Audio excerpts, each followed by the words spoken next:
ஃபுட்பால்ல எல்லா கோல்ஸும் ஓப்பன் பிளேலே வராது. சில நேரத்துல ஒரு மேட்சை வின் பண்றதுக்கு ஒரே ஒரு செட் பீஸ் போதும். Welcome to 30-day series of football until the FIFA World Cup starts.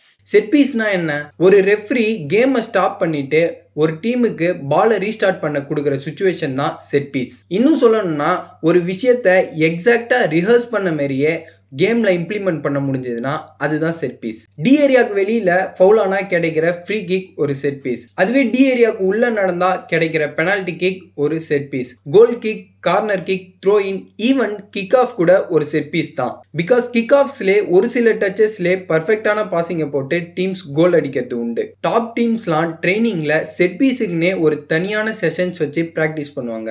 Because ஒரு வெல் பிளான்டு செட் பீஸ் ஒரு மேட்சோட ரிசல்ட்டையே மாத்திரும். ஃபுட்பாலை பொறுத்த வரைக்கும் இந்த செட் பீஸ் வெறும் ஒரு ரீஸ்டார்ட் இல்ல, இது ஒரு சீக்ரெட் வெப்பன். இதுக்கு எக்ஸாம்பிளா இருக்கவங்க தான் இந்த வருஷம் பிரீமியர் லீக் வின் பண்ண கன்னர்ஸ், அதாவது ஆர்சனல் எஃப்சி. பிரீமியர் லீக்ல இவங்க இந்த சீசன் பல கோல்ஸை கார்னர் கிக் மூலமா தான் ஸ்கோர் பண்ணிருக்காங்க. அண்ட் அது மூலமா பிரீமியர் லீக்கையும் ஜெயிச்சிருக்காங்க. ஸோ உங்களுக்கு ஃபேவரட்டான செட் பீஸ் எது?